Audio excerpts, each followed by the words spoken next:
Андрей Ломачинский. Записки судмедэксперта. Декорация. Вспоминая рентген-контрастность мышьяка, хочу рассказать еще одну историю. Правда, историю совершенно иного рода и очень старую. Раскручивание такого уже выходит за пределы возможностей судмедэкспертизы. За давностью событий дело переходит из ведома следствия к историкам. Хотя эпилог, по иронии он же начало истории, случился сравнительно недавно. Был в предперестроечном Ленинграде такой театр. Театр Ленинского комсомола. Его для краткости публика чаще Ленкомом прозывала. По сравнению с талантами БДТ или там классикой Кировского, Ленком не котировался. Коллектив молодой, старались они напирать больше на авангард.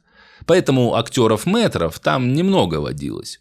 Зато режиссеры изгалялись кто во что горазд. Понятно, что с финансами у Ленкома для всяких очередных выкрутасов дела не всегда блестяще обстояли. Впрочем, именно для выкрутасов, потому как все остальное, начиная от получки и кончая содержанием здания, социализм оплачивал. Уж какой там режиссер чего ставил, я понятия не имею.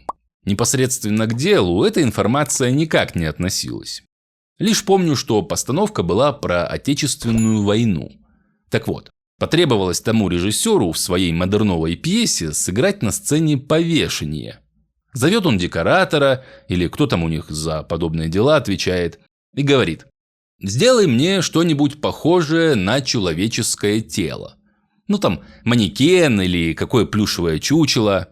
А тот в ответ, мол, ничего делать не надо, в студии моего друга, художника Бородина, такое уже имеется. Прекраснейший макет голого человека в натуральную величину. Правда, сделан он не из плюша или прессованных опилок, а из папье-маше, что даже лучше для театральной задумки. Макет легкий. Папье-маше – это изготовление пустой формы из раскисшей в клее бумаги. Раньше обычные газеты для такой цели использовали. Размочат рваные кусочки в клейстере и лепят на поверхность чего-либо. А как засохнет, то эту корку снимают и сверху красят. Художник Бородин еще подрабатывал учителем сразу в двух местах. В детской художественной школе и вел изо-студию при каком-то ДК. Дворец культуры. Таскал он туда своего человека из папье-маше, чтобы детки обнаженную фигуру с натуры рисовать учились. Натурщик, он же рубль в час требовал, а художник за свой макет брал червонец за учебный год. Да и то чаще водкой. В конце концов, хоть школа не академия художеств. У деток на натурщиков денег нет. Да и нельзя взрослым дядям перед несовершеннолетними обнажаться. Эксгибиционизмом такое называется. Макет же под уголовную ответственность не попадал. Хотя все у него присутствовало. И волосы, и мужские гениталии, и глаза стеклянные вставлены, и пропорции в точности сохранены. Вот только покрашен он был в похабно-розовый цвет с ярко-красными губами. Поза уж очень статичная, как у покойника, да выражение лица, как из фильма ужасов. Впрочем, такое режиссеру даже понравилось. «Давай, звони своему другу, уговаривай его на аренду макета за 3 бутылки на сезон». Друг согласен, но с условием, что транспорт от Ленкома и оплата сразу. 2 бутылки прямо в театре с декоратором и режиссером, а 1 с собой. Декоратор и режиссер тоже не против. Сбегали за бартером, вызвали старенький автобусик, послали за декорацией с хозяином. Через какой-нибудь час возвращается автобус. Выходит из него художник Бородин и начинает вытаскивать свой макет. Макет не тяжелый и не легкий, одному человеку поднять просто, а управиться сложно. Уж больно тот громоздкий. Наконец вытащил, поставил у входа в театр, а сам внутрь пошел узнать, что куда. Мимо народ идет, а у дверей, словно привратник, голый розовый мужик на людей таращится. Стоит себе на здоровом деревянном кругляке, рожу страшную состроил и свой срам всем демонстрирует. Реалистичный такой, холодный фонарный свет поросячесть телесную сгладил, только снежинки на плечах не тают. Да еще отсутствие дыхания выдает в нем подделку. Наконец вышли рабочие сцены и занесли макет в театр. К тому моменту первая бартерная бутылка уже опустела. Открыли вторую. Звучат тосты за творческий союз работников слова и жеста с работниками кисти и карандаша. Выпили и решили испытать предполагаемое сценическое действие макета. Провести с ним пробное повешение, репетицию с декорацией. Подняли макет на сцену, поставили на табуретку, надели на шею петлю.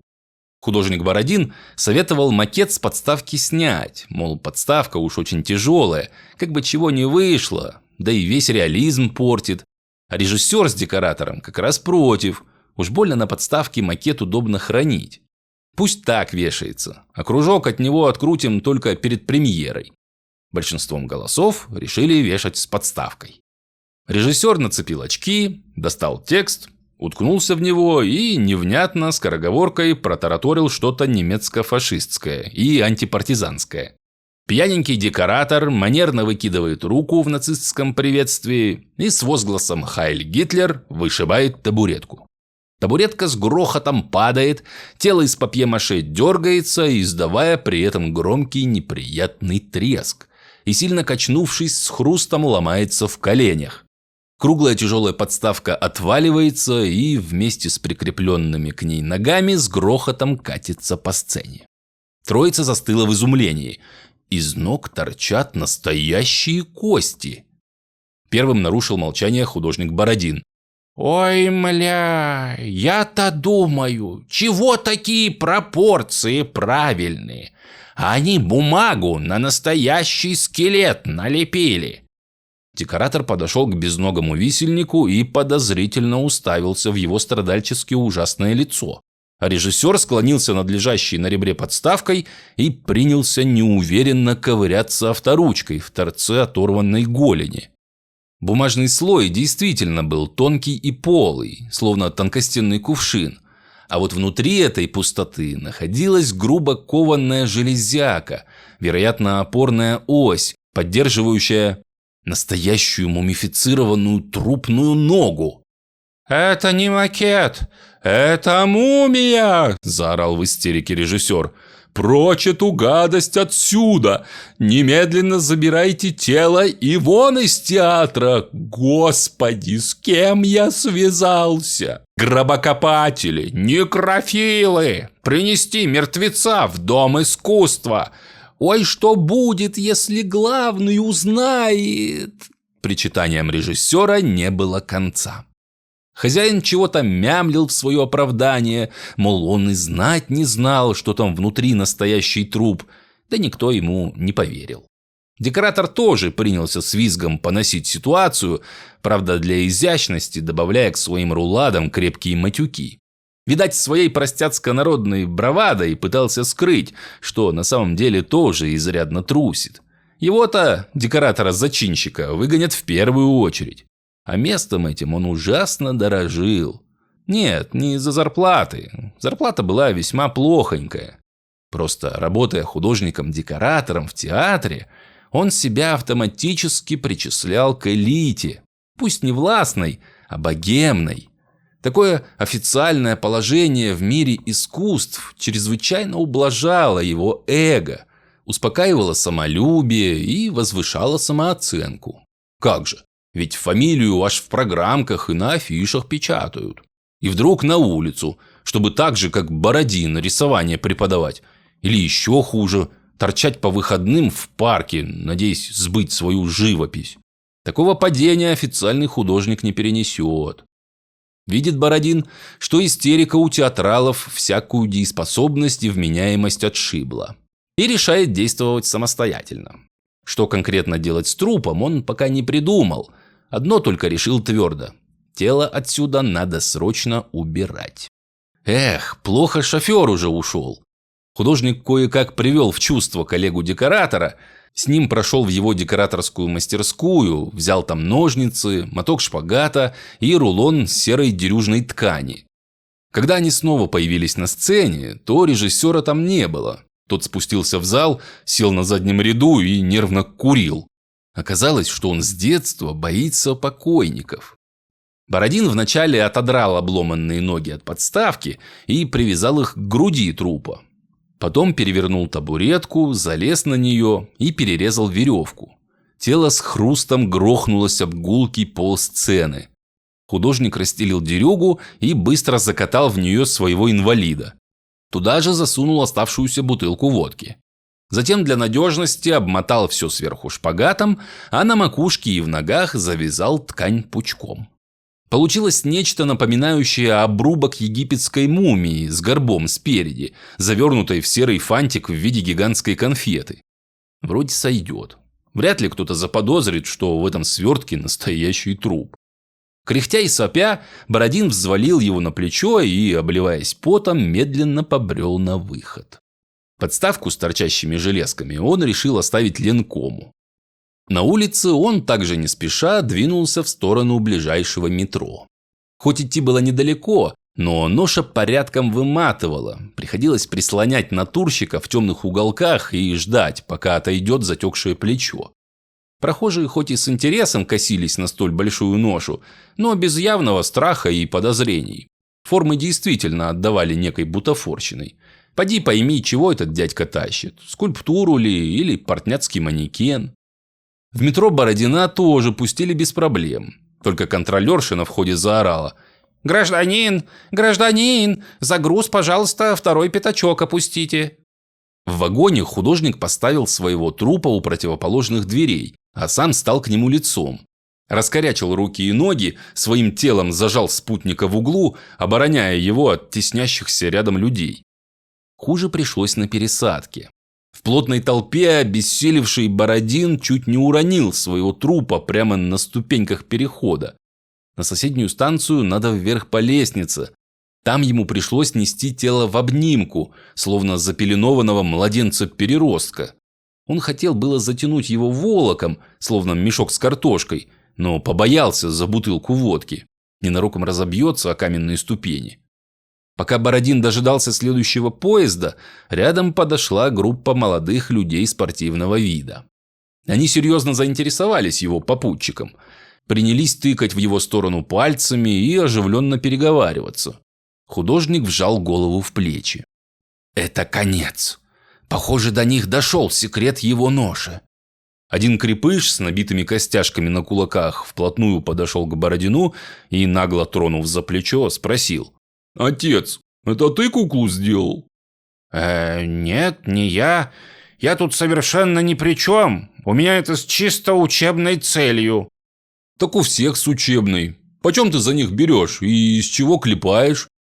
Я в жизни никогда никого ни из чего». «Да ладно гнать-то. Тюфяковые или из пористой резины? Нам пару каратистских и штуки 3-4 дзюдоистских надо», – прервал его крепыш. У Бородина отлегло на сердце. «Фу, напугали вы меня, молодой человек. Декорация это, из папье-маше, для театра». «А чё это за папа Маши? Ногами махать-то по твоей декорации можно? Пару месяцев выдержит?» «Да что вы, молодой человек, из бумаги фигурка-то, с первого удара разлетится». «Фу ты, а выглядит натурально, так бы и вдарил. Не, из бумаги нам не надо, нам бы из чего покрепче и помягче». Крепыш потерял интерес к фигуре и, повернувшись к своим дружкам, громко объявил на весь перрон: «Пацаны, да там у него какая-то бумажная параша. Груша для театра. Небось, артистов боксу учуть». Компания дружно загоготала в ответ столь остроумной шутки. Больше Бородина не трогали, и он добрался домой без приключений. Пожалуй, на этом и закончилась бы эта история. Точнее, даже не закончилась, а и вовсе не началась. Яви художник стереотипное для таких ситуаций поведение. То есть возьми он пилу и расчлени труп, а потом где-нибудь скрытно захорони останки. Но Бородин был творческой личностью с выраженным меркантильным уклоном. «Пусть натурщик еще послужит людям», – решил он, с азартом заворачивая одну ногу в старую наволочку.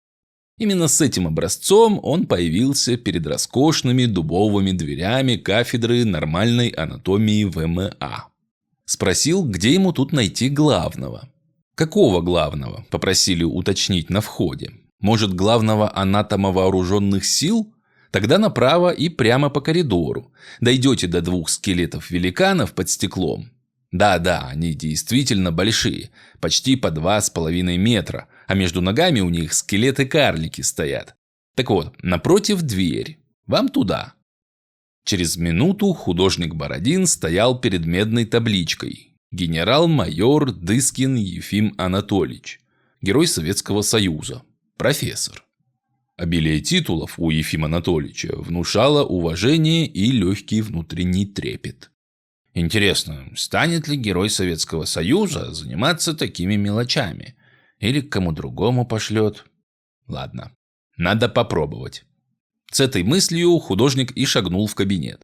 Профессор Дыскин сидел за шикарным столом и рассматривал новый прототип противогазной маски, что сам же и смоделировал, исходя из давления резины на мягкие ткани лица. Увидев Бородина, довольный генерал нацепил на себя противогаз и через специальную мембрану заговорил трескучим голосом. «Вы не поверите, 8 часов в этой маске совсем не кажутся пыткой. А ведь при необходимости в ней можно все 24 отсидеть. И при этом даже пить и курить». Как бы смешно ни звучало, но при заражениях некоторыми боевыми веществами курить вполне безопасно. Уж слишком высока температура сигаретного огонька, приводящая к распаду ядов. Желание покурить и попить водички, наряду с надоевшим обжимом маски, стоят в главных факторах, когда солдат без команды решает втихую снять противогаз. Какая эргостатика! Просто революция в экстернальной механической изотонике. Узкоспециальные разделы прикладной анатомии о длительном механическом воздействии на структуры тела. Бородин заискивающе улыбнулся генералу, потом якобы понимающе покачал головой и многозначительно задрал вверх большой палец. «Ну как же, конечно, революция, в чем вы там говорите?» В ответ Дыскин стянул противогаз и услужливо склонил голову, своим видом показывая, что готов подробно выслушать нежданного посетителя. Вместо объяснений Бородин развернул наволочку, вытащил оттуда ногу и положил ее на стол перед носом анатома. «Вот, имеется все тело. Недорого. Ноги оторваны, поэтому даже с двойной скидкой. Для студентов». «У нас таких нет», – буднично ответил Дыскин, достал из стола пинцет и принялся с интересом ковыряться в тканях сустава. «Конечно же нет. Уникальный экземпляр. Мумия. Скорее всего, фараона. Но не краденая, уверяю. И всего 500 рублей. Да мумий у нас полно. Студентов у нас нет. Одни курсанты и слушатели. Египетская, говорите? Дайте мне пару деньков подумать. Оставьте свой адрес, домашний рабочий телефон и эту ногу образец. Я вам перезвоню». Довольный Бородин еще раз заискивающе улыбнулся генералу Дыскину и вышел из кабинета. Генерал подождал, когда его шаги стихнут в коридоре, а потом снял телефон и набрал номер кафедры судебной медицины. «Алло, профессор Попов? Здравия желаю, Вячеслав Леонидович. Как там у тебя дела?» Рад, что все хорошо. Слушай, я тебе вот по какому делу звоню. Ты в египетских мумиях разбираешься? Мне один чудак ногу принес, говорит, от фараона. Нет, не шучу». Художник Бородин вернулся из кафедры анатомии в приотличном настроении, предвкушая скорую продажу своей мумии добрячку-генералу. Такое следовало отметить. Вот Бородин и распечатал ту бутылку водки, что притащил с трупом. Кроме него дома была только дочь. Натура тоже творческая, но не в изобразительном, а в музыкальном плане. Девочка сидела за пианино, усердно репетируя полонез Огинского. Сбоку у инструмента примостился молчаливый слушатель, завернутый в рогожу безногий труп. Впрочем, эта фигура уже бывала у них в квартире. В промежутках между переездами из изо-студии в худшколу или мастерскую и обратно. К ней дома привыкли. Художник Бородин налил четверть стакана водки и, обращаясь в сторону пианино, манерно произнес: «Ну вот и все. Продаю я тебя студентам на опыты». Бегающие по клавишам пальцы в момент застыли, изрыгнув из инструмента громкий какофонический аккорд. Затем звуки смолкли, и дочь с удивлением повернулась к отцу. «Пап, это ты мне?» «Да что ты, дочка, играй, играй. Это я фараону, то есть экспонату. Утром договорился сдать его за 500 рублей в военно-медицинскую академию.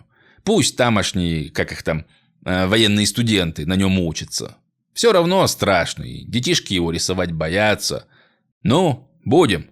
И с этими словами Бородин проглотил водку. Однако спокойно выпить ему не дали. В квартиру художника позвонили. Надо сказать, что в такой момент Бородин посетителям был не рад. Он нехотя поставил стакан, подошел к двери и недовольно спросил: «Ну, кто там?» «Именем закона. Откройте, милиция». В двери ввалился милицейский наряд. Бородину скрутили руки и защелкнули их в наручники. Затем в квартиру вошел оперуполномоченный и показал сразу 2 ордера – на арест и на обыск.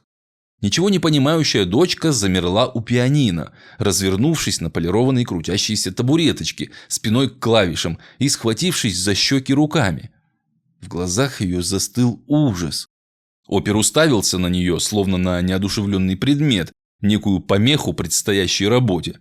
Потом в упор показал на остолбеневшего ребенка пальцем и громко сказал: «Сержант, это на кухню». Сержант подошел к дочке и увел ее, словно загипнотизированную, на кухню. Там, оставшись в одиночестве, девочка весьма голосно заревела. Мент поморщился, а потом снова заговорил, теперь обращаясь к Бородину: «Ну, вот видите, из-за вашего упрямства ребенок нервничает. Так будем говорить или нет?» «Будем. Вы только объясните, что, собственно, происходит». «Да вот чудак. Ты что, читать не умеешь?» Опер надулся и состроил имбецильно-доверчивую рожу. Бородин попытался оправдаться. «Да нет, вы мне так быстро эти бумажки...» Зубки заговариваем. Где труп?» Морду уполномоченного мгновенно исказила гримаса ярости. От громкого крика Бородин испугался, быстро-быстро заморгал глазами, икнул и залепетал: «Да вон он, товарищ милиционер!» Художник кивком головы показал в сторону пианино. Там, облокотившись на угол инструмента, стоял рослый сержант. Его фигура перекрывала силуэт рогожного свертка, и казалось, что за ним находится здоровый мешок с картошкой. Опер непонимающе глядел на сержанта. «Так где?»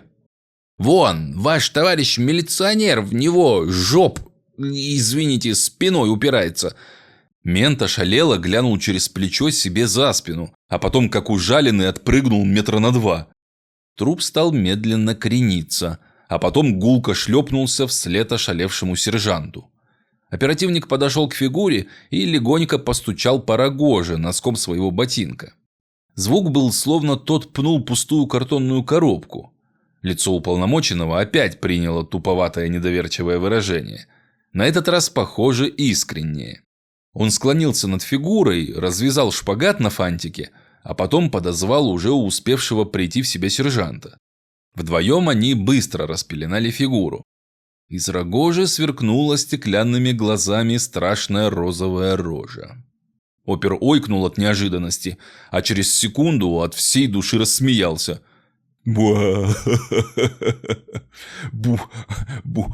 Бутафория.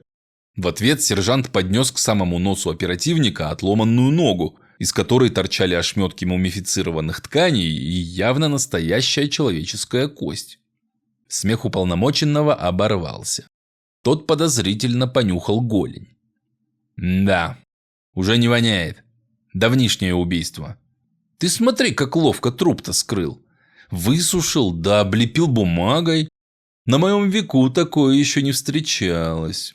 Задержанного в КПЗ, камера предварительного заключения, а сюда вызывай труповозку. Пусть отвезут тело туда, где его другая нога». Так и попал этот странный труп на кафедру судебной медицины ВМА. А к нему и распечатка протокола допроса художника Бородина. Из протокола допроса выходило, что сам художник владел этим телом лет 20. При этом даже не подозревал, что внутри корки из папье-маше находится настоящий труп. Узнал же об истинной его сути он лишь вчера, да и то случайно. Там же было краткое описание случая в театре имени Ленинского комсомола. Похоже, что не соврал. По поручению следователя туда же, на кафедру, из ленкома доставили и здоровый деревянный кругляк-подставку с кованными железными лентами-опорами. На счастье, ее не выкинули. Или выкинули, но мусор из театра не успели вывезти. История приобретения этого странного экспоната Бородиным оказалась до ужаса тривиальной. Экспонат достался Бородину в наследство от художника, что занимал раньше его мастерскую. Тот художник был очень старый и уже лет 15 как умер. Начинал он работать еще с революционных плакатов, пережил войну и блокаду, и именно в то время и приобрел это чудо. А вот история до бородинского периода была поинтересней. Со слов Бородина, конечно. Вроде при смене поколений старичок рассказал молодому тогда коллеге, как немцы разбомбили склад Мухинки. Ленинградское высшее художественное училище имени Мухиной. Все оставшиеся в живых художники поплелись туда в надежде разжиться льняной олифой. На еду, конечно. Ну а если не повезет, то хотя бы масляной краской. Такие краски тогда делали на кедровом, конопляном или том же льняном маслах. Но то, что их есть нельзя, уже знали все. Смельчаки, кто съел свои краски, умерли довольно мучительной смертью. В основном от отравлений все теми же тяжелыми металлами. Ведь чего только в основе красителей не бывает. От свинцовых белил до ртутной киновари, от оксидов цинка, хрома или кобальта до солей меди, железа, хрома, кадмия и прочего. В развалинах художественного склада и обнаружилась эта розовая фигура. С какой целью художник-блокадник притащил ее в свою мастерскую, неизвестно. Скорее всего, в топку, а потом пожалел. Так оставшиеся 30 лет в углу его мастерской и простоял розовый человек, как память о том тяжелом времени, пока вконец одряхлевший дед не бросил работать. А предприимчивый Бородин на последующие 2 десятилетия нашел этому памятнику более практичное применение. Все понятно, хоть и ничего не понятно. Если объяснение Бородина подтвердится фактами, то уголовное дело будет закрыто за давностью преступления. Это если хоть какой намек на насильственную смерть в этом странном трупе найдется. А если не найдется, то уголовное дело будет закрыто за отсутствием самого состава преступления. А вдруг этот труп законный? Например, сделанный на кафедре анатомии какого-нибудь медицинского института. Ведь документов, связывающих этот труп с Мухинкой, нет. Мало ли что старенький дедушка мог молодому художнику наговорить. Да и сам Бородин тоже соврать может. В общем, осталось решить классические задачи согласно инструкции о производстве судебно-медицинской экспертизы СССР по правилам судебно-медицинского исследования трупов. Это такие солидные книженцы, а отступишь от духа и буквы всего Ветхого и Нового Заветов для судмедэкспертов, то сам попадешь под статью 181 российского УК. Уголовный кодекс. А раз сидеть неохота, то за дело. Что главное в данном деле? Доказать посмертный возраст трупа. То есть не возраст человека на момент смерти. Это тоже важно, но в данном случае дело 10-е. А дело первое, сколько лет этому трупу, как трупу. Докажем, и Бородина из кутузки освободим, и свою головную боль снимем. Если труп старше художника, то уголовного дела нет. А на нет, и суда нет. Хорони бесхозника. Тут ведь исследователь уже ни при чем. Бесхозники – бесхозные трупы, профессиональный жаргон. Тела, чью личность так и не смогли установить, или трупы с установленной личностью, у которых отсутствуют родственники или иные лица, заинтересованные в надлежащем погребении. Без уголовного дела на исторические изыскания по теме семейных реликвий ему ведомственная инструкция время тратить не позволит. Следователь это, конечно, тоже понимает и тоже желает дело закрыть побыстрее, хотя и интересно. Разумеется, с позиции простого человеческого любопытства. Профессиональный интерес его больше не гложет. Профессиональный интерес – это у нас. Ведь кроме давности наступления смерти, надлежит определить непосредственную причину и генез смерти, по возможности ее обстоятельства, а потом попытаться идентифицировать личность. Хорошо с мумией настоящего фараона. Написано «Рамзес II», поди он и есть. Там же написано, какой он был хороший, чего в своей жизни сделал. А тут как быть? Оказалось, что точно так же, даже проще. Переводить надо не со сложного египетского, а всего лишь с простого немецкого. Впрочем, по порядку. Первое, что надлежит сделать такой мумии, так это внимательно осмотреть ее саркофаг из папье-маше. Старый. По идее, можно образцы пыли взять, собрать волокна, ниточки, налипшие былинки, волоски. Краска пооблупилась местами, видно, подкрашивался этот манекен многократно.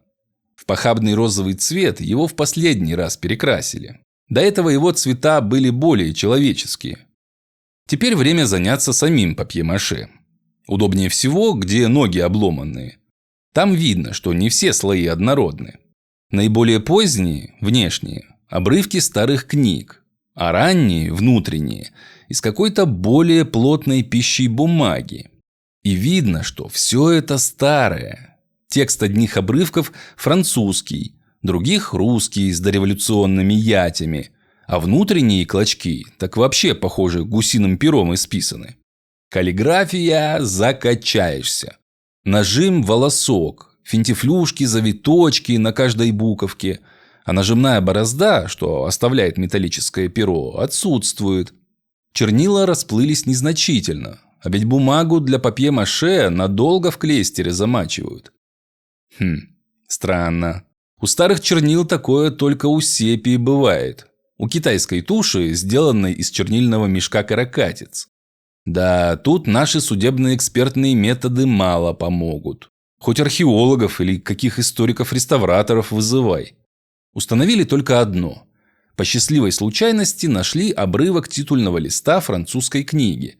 Там дата печати. 1802 год.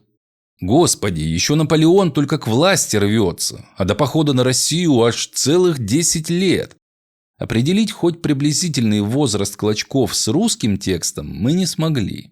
Похоже только, что это был русский перевод с того же французского, чего-то бульварно-развлекательного, скорее всего, любовного романчика того времени. Выводы мы эти сделали, ободрав ту самую первую ногу, что как образец генералу Дыскину принесли. А вот датировка клочков со старинной каллиграфией вообще в голову не укладывается. Судя по почерку, все писалось одной рукой. Все надписи на русском, и даты там мелькнули дважды. Разброс сравнительно небольшой, от 1761 года до 1763. Текст тоже особым разнообразием не баловал. Похоже на какие-то любительские записи, скорее всего, даже не поповские, а дьячка или монаха-семинариста. Вот собирается часть рукописной страницы «Деяния апостолов» из Библии. Вот святое послание апостола Петра оттуда же. Вот обрывки из канона веры православной. Кусочки отдельных молитв, фрагменты жития святых. Не то упражнения такие, не то кто для души писание конспектировал. А потом все это пошло на папье-маше. Похоже, это был просто способ утилизировать макулатуру того времени. Тогда всякая бумага, даже исписанная, гораздо большую ценность имела. А сколько лет эти листки пролежали до того, как оказались в папье-маше, приходится только гадать. По слою краски между двумя слоями, а также основательному слою пыли на ней, законсервированной повторным наложением клейстера, можно предположить, что первый слой папье-маше был сделан во второй половине XVIII века. Второй слой сделан позже, скорее всего, уже в начале-середине XIX века. Если пофантазировать, то, вероятно, после Отечественной войны 1812 года. Тогда русское дворянство французскую культуру несколько разлюбило, и многие бульварные романы шли как раз по цене макулатуры. Однако эти находки свидетельствуют о возрасте трупа весьма косвенно. Ведь можно допустить, что кто-то просто пустил на папье-маше букинистические редкости или антикварные документы. Хотя, конечно, такое весьма маловероятно. Обнаружив такие даты, мы прониклись к трупу громадным уважением. Слабо раскручивать дело времен Екатерины Великой. Только ясно, если подтвердим возраст биологических останков, то для нас дело закончится. С таким материалом действительно должны работать эксперты-историки. В таком случае судмедэксперт просто не имеет права уродовать реликвию, потрошая ее по методам современных приказов, правил, положений наставлений и всяких инструкций руководств. Такое будет безусловной необратимой порчей исторического раритета, вандализмом. Но надо же хоть какое-то подобие наружного исследования трупа провести. Решили заглянуть под бумажную корку на сам труп. Аккуратно рассекли папье-маше. И тут изумились еще раз. Труп, оказывается, уже вскрывался. Только как-то не по-нашему и совсем не по правилам.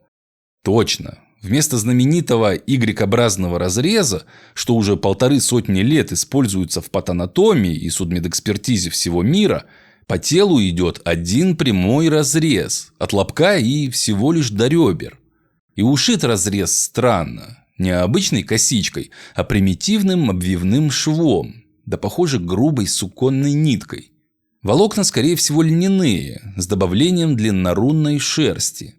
Чтобы хоть как-то продолжить исследование в самом щадящем режиме, мы решили положить тело под рентген. И тут нас ждал еще один сюрприз. Тело оказалось очень рентгенплотным, практически непрозрачным. Не может такого быть. Даже 5000-летние мумии египетских фараонов абсолютно прозрачны для рентгеновских лучей.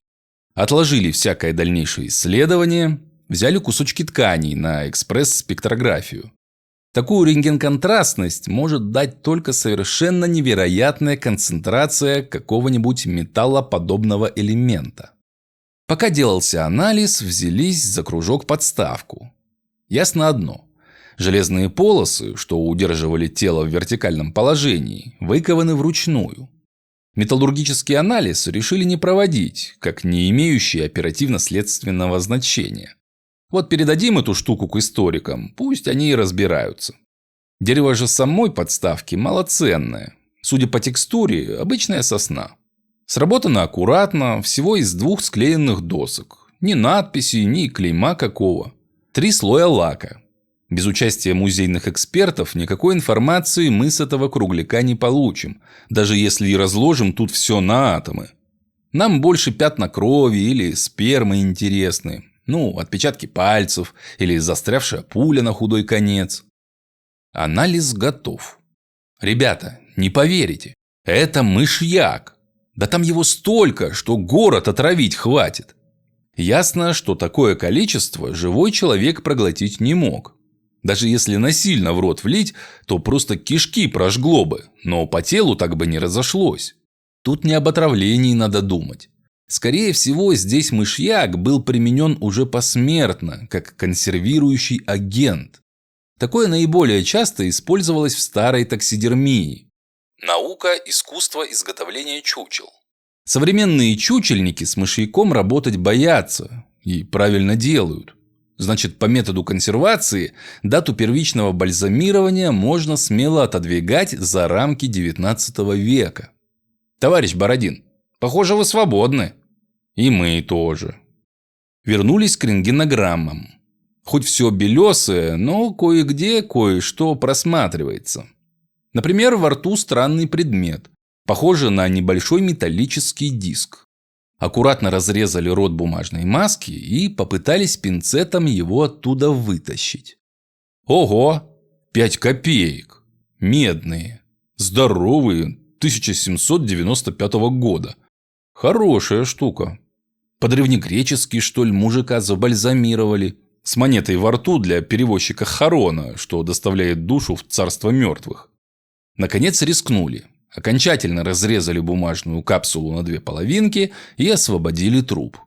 Решили даже оригинальную нитку сохранить. Благо шов обвивной, из сухих отверстий ее оказалось легко вытащить целиком. Все находки заботливо разложили по мешочкам для вещдоков. Вещдоки – вещественные доказательства, общепринятое сокращение. А захотят ученые восстановить первоначальный облик мумии, так это дело нехитрое. Склей да закрась. В теле одна полость, диафрагма удалена. Никаких внутренних органов там не оказалось. Труп оказался плотно набит мятой льняной соломой, вперемешку с клубками уже чесаного, но еще не приденого льна.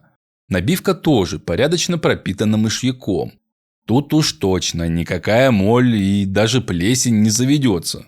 Настолько все токсично. Давай смотреть череп. Трепанирован, но тоже весьма странно. Небольшая дырка в виске. Фрагмент кости удален. Отверстие покрыто кожным лоскутом с волосами, подшитым той же ниткой.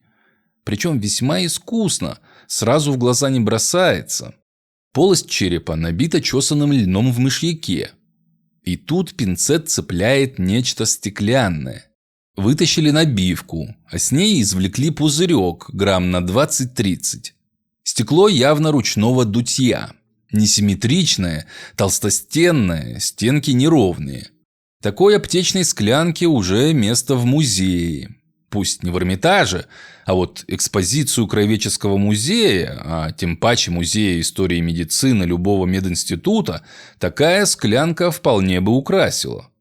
Пузырек заткнут натуральной пробкой. Сверху засургучен, но без печати. А внутри какая-то бумажка. Аккуратно снимаем сургуч, собираем все крошечки. Вдруг потом историки захотят все на место восстановить. Так проблем не будет. Разогрей сургуч и снова налепи на пробку.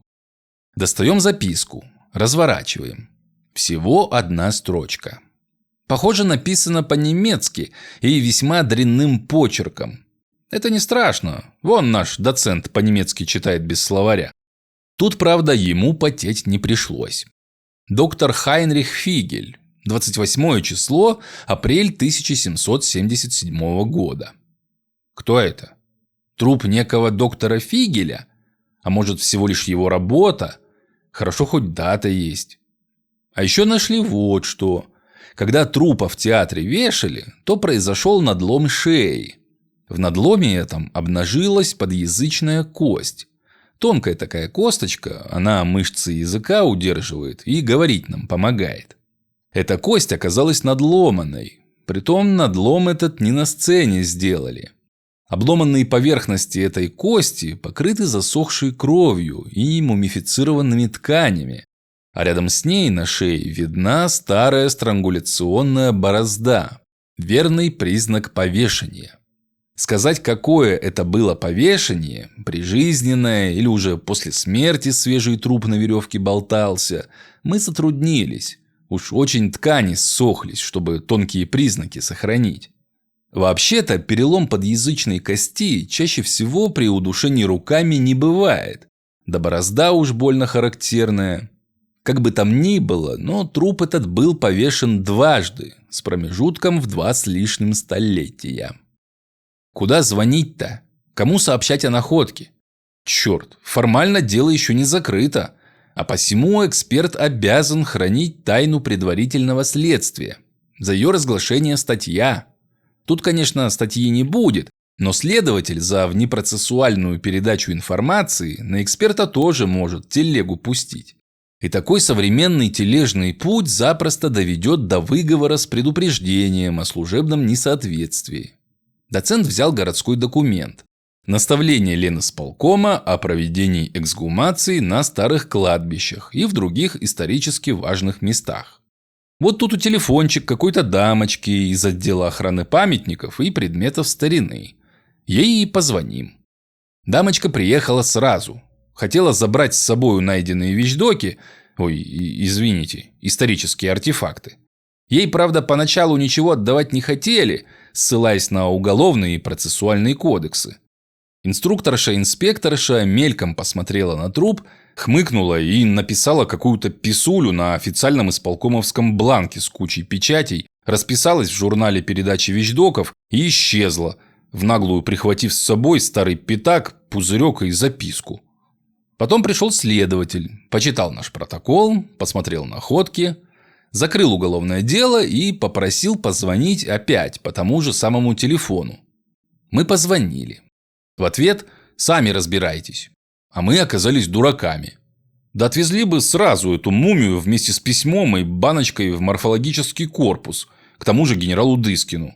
У них там прекрасный кафедральный музей. Вот бы и пополнили его редким экспонатом. Или же напрямую позвонили бы в Ленинградский университет, в тот же Эрмитаж или Кунсткамеру.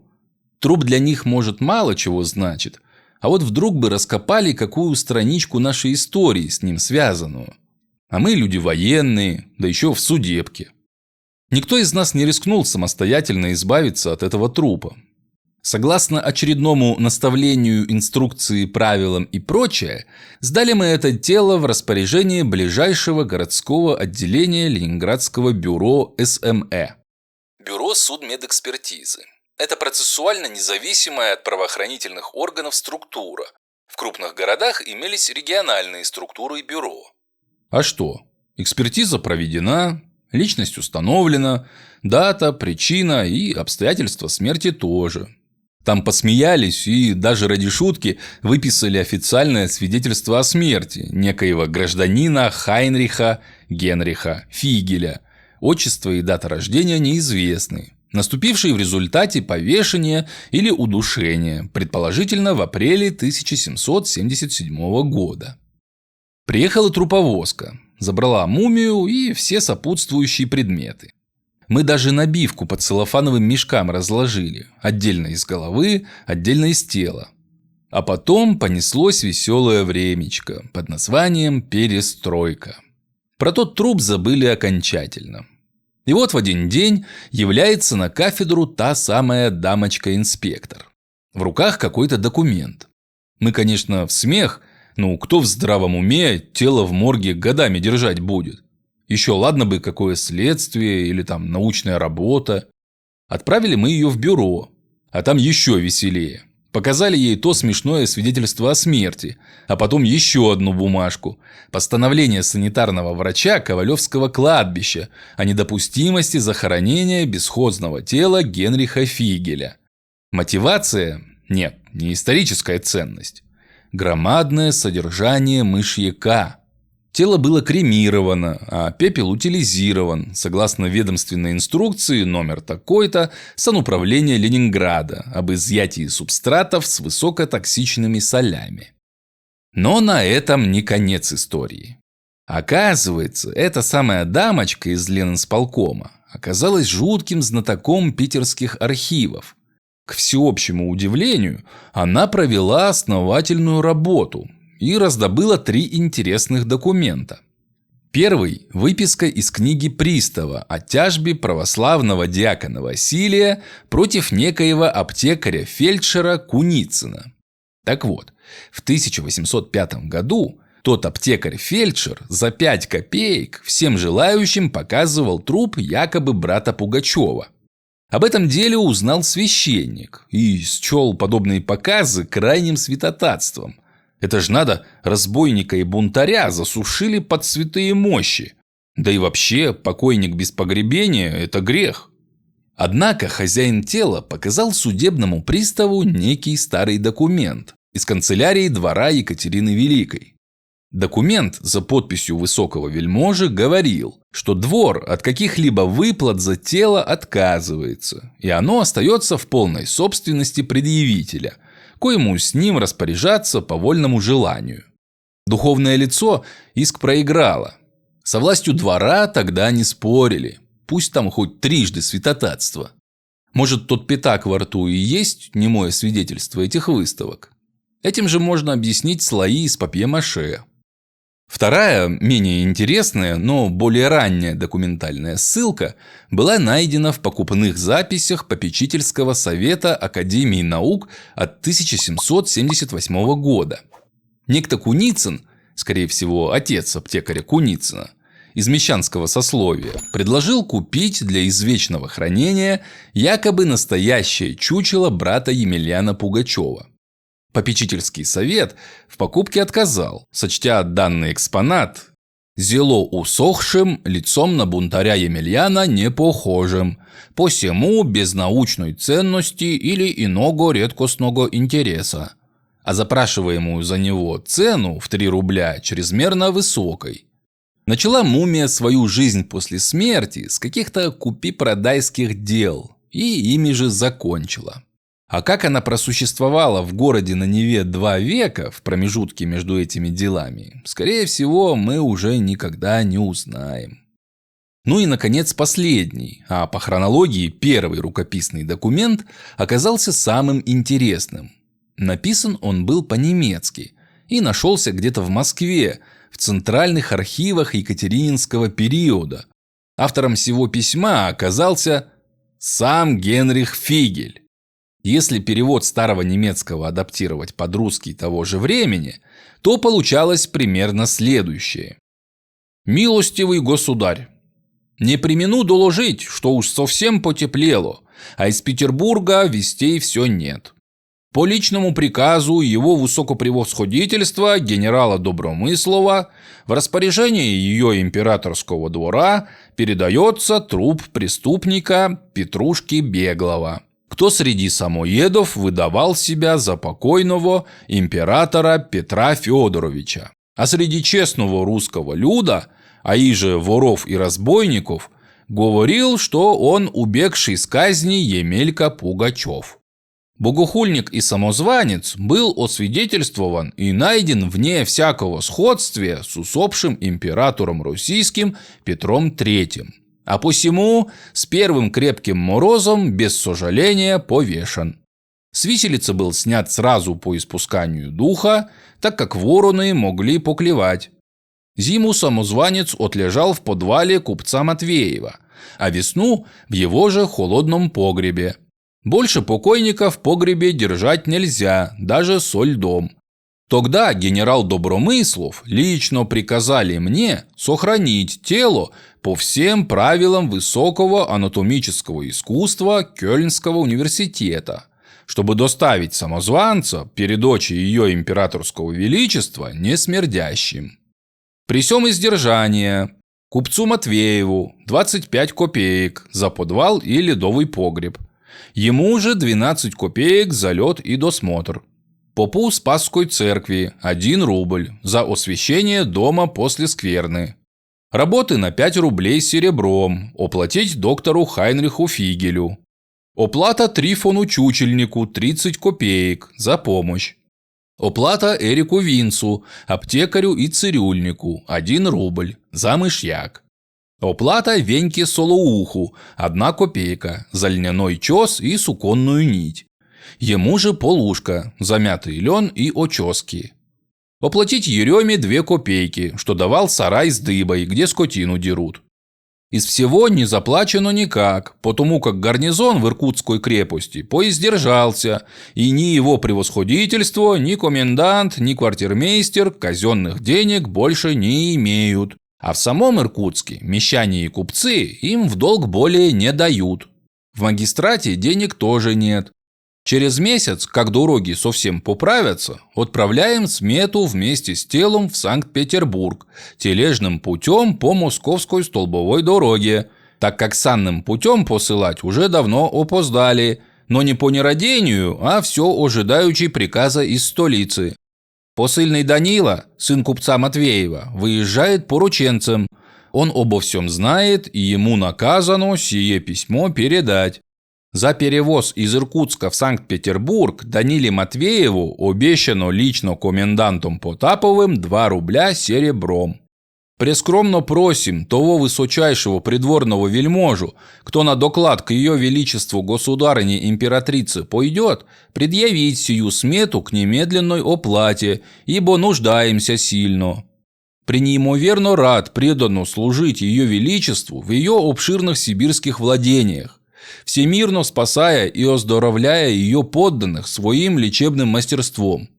С нижайшим поклоном доктор медицины, магистр философии, родознания и ботаники, бакалавр искусств и мастер прочих научных познаний гер Хайнрих Фигель. Роспись. 5 мая 1777 года. Такая вот история.